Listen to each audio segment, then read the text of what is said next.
It's time for the C Block starring Cory Majors. Thank you very much, Kevin. I really appreciate that. The world is developing and evolving and changing all the time.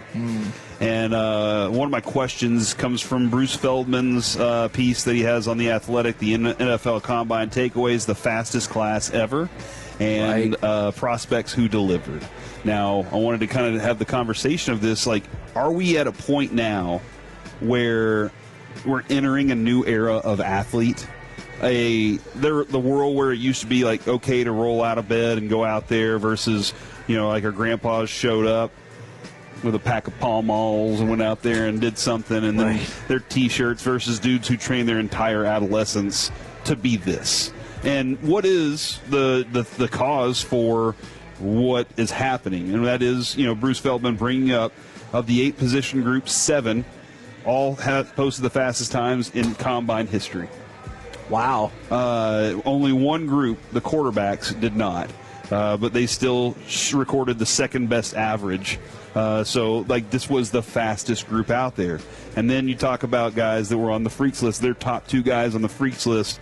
And, Alec, you can attest to these 2 dudes. We expected a lot out of them. Sonny Styles and Kenyon Sadiq both went out there and exceeded the hype of what they were.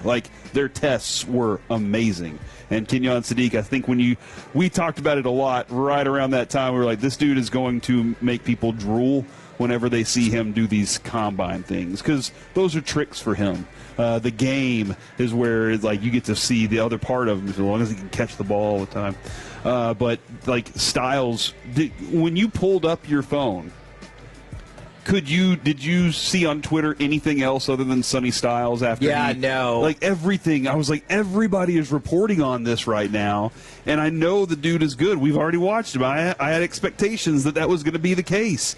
But according to all of these things, just the level of athlete, Kevin, that was at the Combine this year is different than it's been in the past. And I wonder, and I don't know if you guys have a hypothesis on why this could be. Is it just the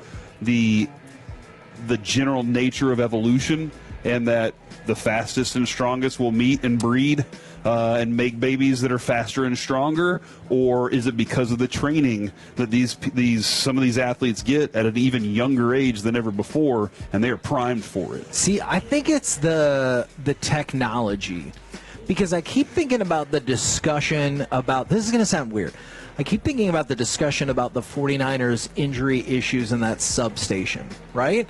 Because one of the things, I believe it was George Kittle that said, you spend so much time seeing how I can get 2% better, 3% better, 5% better. And he was like, it works the opposite direction as well.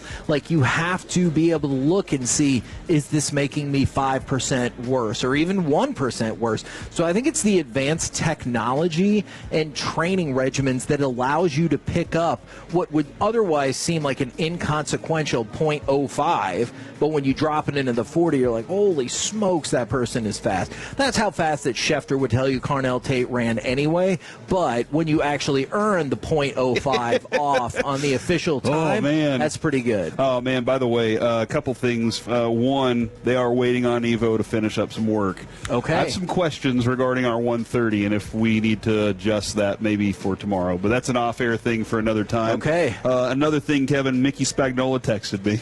Oh! And he said, I see you complimented me today. Now, for you about drafting a safety, if all things were equal, what position am I ignoring?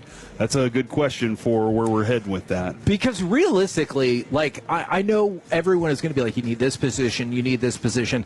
But in the modern NFL, especially with how much work needs done on the Cowboys roster, another question is, like you said, which position are you ignoring? Because I would love it for somebody who is like, why can't we sign Kyler as a backup? He's never lost at AT&T Stadium. You know what? Rock on. If Kyler Murray wants to sign here for $2 million, you're damn right I would sign him. But, that's the issue. That's not going to happen.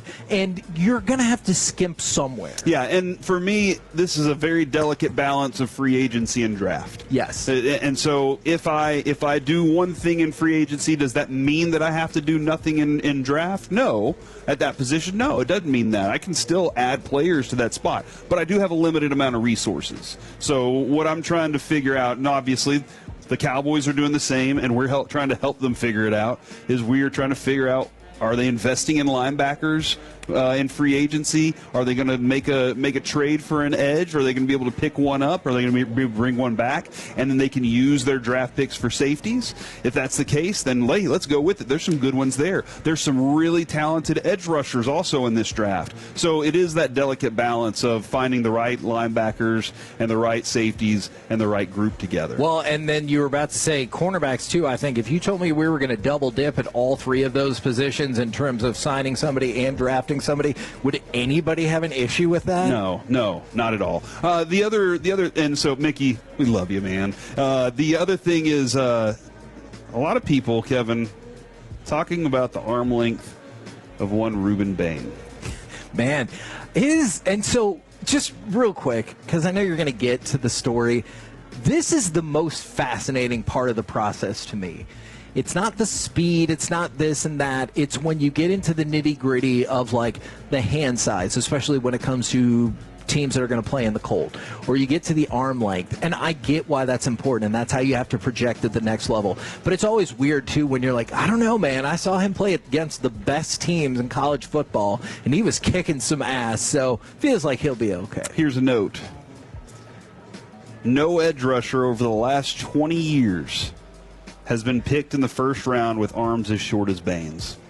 Well, that's about to change. One NFL scout told The Athletic that he'll be shocked if that doesn't change. So just like you just said there, he said Bain is too explosive, violent, and powerful, and his first step burst is good enough to help overcome his lack of length on the edge. Quote, I love that kid. He's just different, and I mean in a good way. And obviously, you know, like, you're going to use everything you can when you start talking measurables to start tweaking and making people fear, you know. But you watch that guy play, and your only thought is, how do I put him on my team as quickly as possible so that we can go get and remember, again, when we were having discussions with Mickey late in the season last year, he was like, I don't know, people are talking about this dude going 1, 2, 3, like, he could be there. And now, Kevin, I see after the draft or after the combine, he's all over the map. And so, Alec, I ask this question to you now. If Ruben Bane is sitting there, how quickly, you better say yes, how Alec. quickly do you get the card turned in? As somebody who has dealt with the conversation about, you know, maybe being on the shorter end, I would say I don't care. I really don't. Like, everything that you said from that scout, that quote is so true. This is the ultimate trust the tape player. Watch him play. He is destructive. He is athletic. He can be a game wrecker, and I think he can be that at the pro level. I don't care about the arm length. Everything that I saw said this is one of the best pure power rushers in this class. Take him if he's there.